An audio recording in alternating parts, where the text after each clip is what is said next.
Welcome, modern day mystics, fellow truth seekers, James and Justin, back again with another reaction video, and we are diving into the request bin once again for another Talk Islam video. I think this is our second one. One of the first, I think, is Islam reactions we ever did was to Talk Islam. It was the poetry one. So this one's titled, Why I Hate Religion But Love Jesus. You know, and I think I understand that sentiment. You hear that a lot, right? You know, I think a lot of people can get on board for Jesus, but they have a hard time with like the religious aspect of things sometimes, right? Yeah. So anyway, we'll see what this is about. We'll give it a chance, and it's also like titled the Muslim version. So I don't know if there's a Christian version of this out there somewhere. But anyway, we're going to take a look at the Talk Islam version. All right.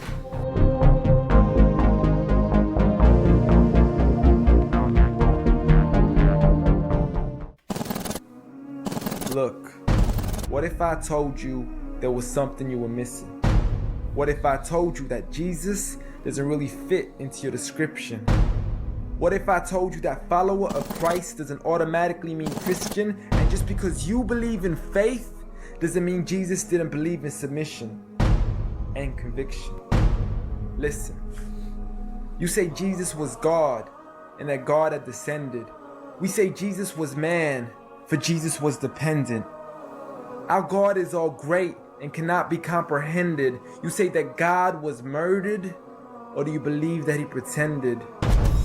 See, God gave us brains and God gave us logic, but I guess God wanted us to use them in everything else except for this topic.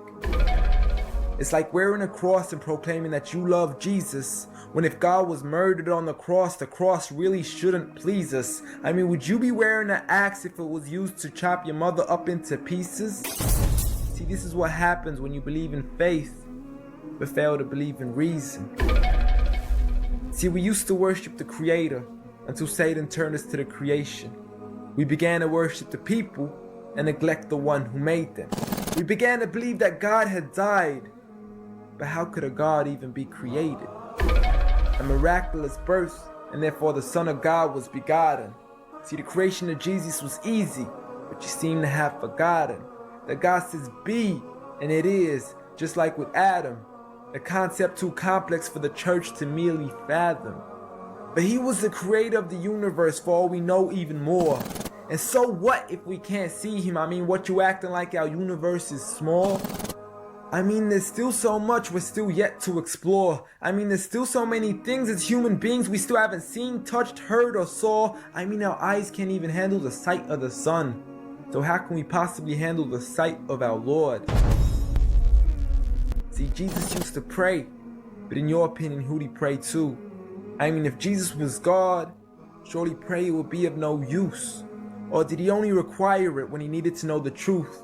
Like when God wasn't sure whether it was the season of the fruit. Or maybe he prayed when there was something he couldn't do. Like when he said, I of myself can do nothing. But you took it as there's nothing he couldn't do. See, no one used to worship Jesus, so ask yourself, why do you? A concept so straightforward, but has left so many confused. See, Jesus preached one God, but the church has failed to practice. And I mean, you don't have to be that dumb to know that 1 + 1 + 1 equaling 1 isn't necessarily going to give you a pass in mathematics. See, the church said 3 when Jesus said 1. Jesus said God when the church said Son. Jesus never said worship me, rather he said pray. But you've chosen to worship Jesus despite everything he used to say. You began to think with your emotion and forgot to think with your mind. I guess you didn't pay attention when Jesus says our Father, yet never says mine. You claim to be a follower of Christ, yet you still choose to eat swine. And you call yourselves Christians, but in your churches you're busy drinking wine. And just to clarify, I do love Jesus. Matter of fact, I love him more than you. Because when Jesus said do something, I actually do. However, I'm not connected with the church nor with the Bible. See, I love Jesus as my prophet, but refuse to worship him as an idol, just like he wanted and proclaimed it as sin. We're about halfway through this one. I thought it might be a good place to stop and say a piece on this. When it comes to Jesus, it's always been controversy since the dawning of time. So many people have different views on Jesus, right? Whether or not he was God, whether or not he wasn't God, whether or not he was a prophet, whether or not he was an enlightened being. There are so many ways to view Jesus, and you can also get caught up. There's so much debate and fight about the person of Jesus and who Jesus was that one thing maybe I could agree with in this guy is, did you actually listen to what he said? Oh, well said. So, like, if we take a look at some of the, the stuff that Jesus said and read between the lines, and also maybe not get so caught up in the literal nature of things, and weigh it versus your experience and what you're actually experiencing in reality, it kind of changes the person of Jesus.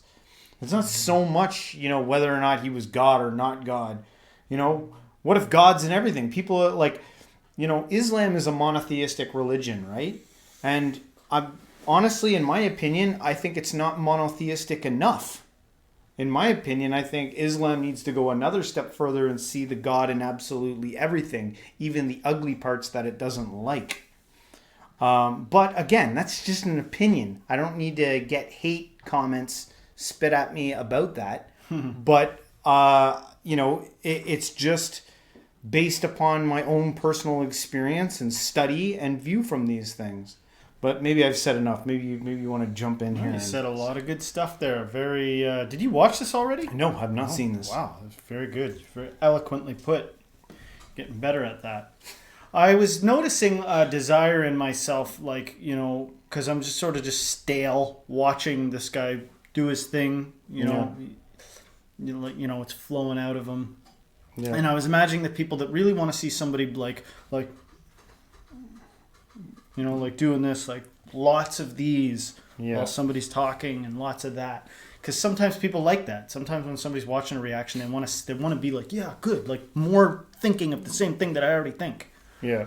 But there's some, I take issue with some things, I can't remember anything really actually that specific, but I feel like there's a few things he mentioned where I'm like, well, it's not quite how it's viewed, you know what I mean? Like, the idea of wearing a cross, I think, for a lot of Christians is a reminder of the sacrifice that Jesus made. I'm not a Christian, okay, but the symbol of the cross is a reminder of the sacrifice of salvation. Like, there's some people that couldn't forgive themselves, came from bad places, man. They were up to no good, and a life change happened, and it made them get their act together, and they looked to that cross as a reminder that Christ died for their sins. Yeah. You were going to go to hell, and I took it upon myself to die so that you could be forgiven and have forgiveness and have peace. I go to prepare a place for you. Yeah. And so get some of that stuff right, which it would be helpful to dive in with an open heart to somebody that's a Christian, I've seen Christians that are pretty spitting judgmental fire at the world. They've become Christians, and now in this Christian state, they've got a lot of disdain for LGBTQ stuff, and they've got a lot of disdain for what's going on. But at the end of the day, I see that they're following something with a devotion, and they went from one thing to a new thing. They evolved to some degree to actually having a moral code. And I've seen people that were Christians evolve to become atheistic, go through a phase where they've kind of got like a problem with religion, and evolve all the way into being like, you know what? I see what's going on here. I see the processes at where people are at. Yeah. That's pretty far along. Chances are, if what you wanted me to do was go like this the whole time, to what the guy was doing, then you can't even probably barely hear what I'm saying. I'm saying that approach these things with an open heart. I mean, you talk about trusting God, and why would God do this? Why would God have to pray to God? But God has got this entire planet in his hands, does he not? Do they not? And it's like, it's got nothing to do with anything. He gave us strict instructions. Well, if you want to be that ideologically possessed, then go forth and do so. Be ideologically possessed. Try to get other people to be possessed with the same ideologies you have. Do it! If that's where your heart leads you. But if somebody out there is watching this and just needs something a little bit more, there is more.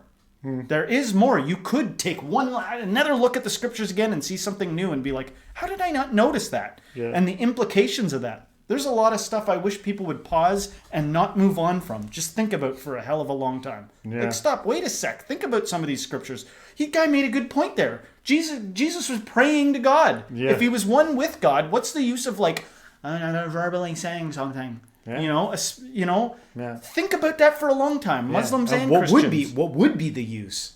Right. And I don't think the quick answer is nothing. It's stupid. That's why it doesn't make sense. No, think about it a little bit longer. Yeah. Than that. Yeah. And another approach to this is that like I feel sometimes like there's this like we need to show the world that Jesus wasn't God. There's so much emphasis on like trying to like make him one of the other prophets within Islam. I understand, but take the emphasis off of like trying to convince. It's like if I convince everyone that Jesus isn't God, then we can all finally just like take a big breather and be like, okay, we're all good now. We all decided that Jesus isn't God. That's not going to fix anything.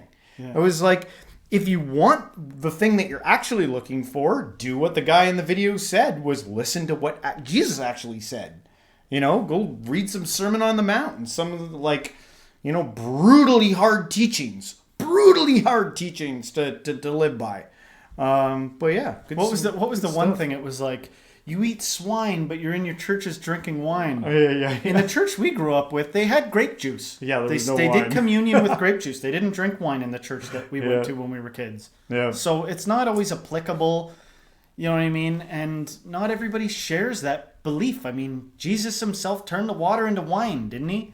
And I met Christians that were like, no, it wasn't wine, it was grape juice. Yeah. I met Christians that believed that the wine Jesus turned into wine wasn't wine. Yeah. It was grape juice. And they have like reasons for it. Like they've done like a study on it. Just give you a pamphlet. This pamphlet will explain everything to you. That's true, yeah. What if we just...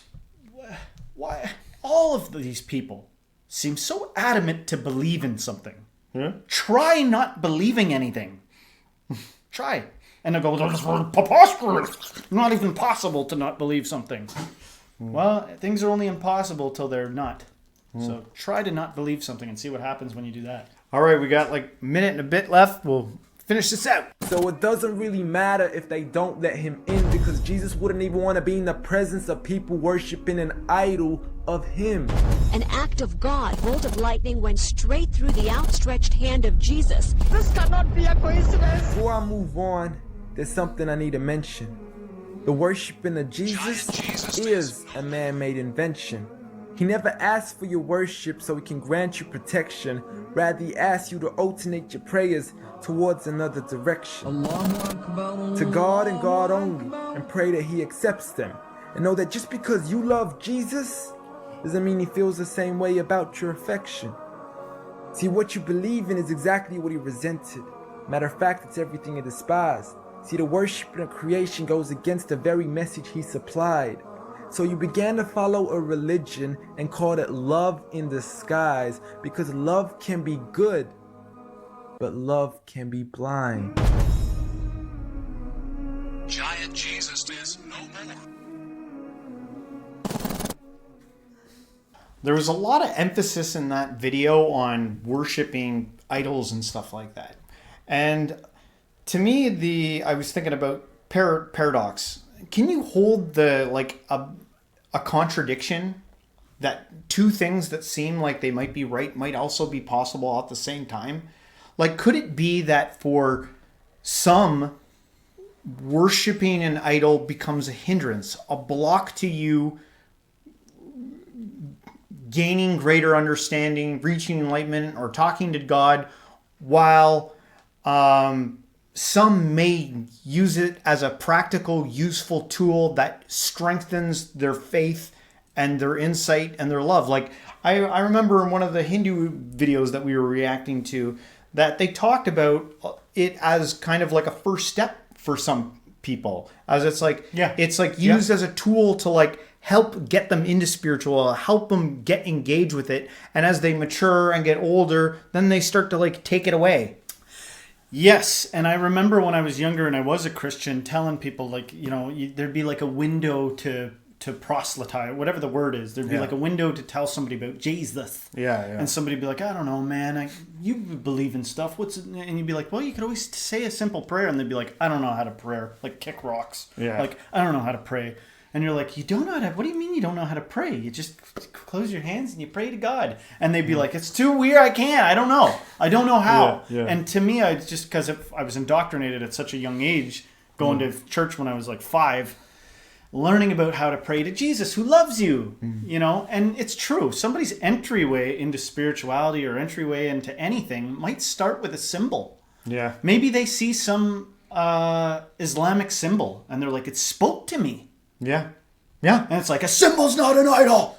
It's like, take it easy for God's sake. Yeah. You know, does the God that you serve have this under control or what? Yeah. Or is he put it in the hands of, you know, hyper fallible humans? Yeah. Or does they got it in control? So just don't worry. It's like my new thing that I said the other day when we were talking to people. I said, I refuse to care. I refuse to get wrapped up in your nonsense. And if you need to have an internal combustion set fire to your head and be like, well, then it's going to come to your door. Because sometimes that's what people throw at you when you say, I refuse to care about the world's nonsense. They say, well, then you going to see. You're going to pay then. You know, and that's your problem, not mine.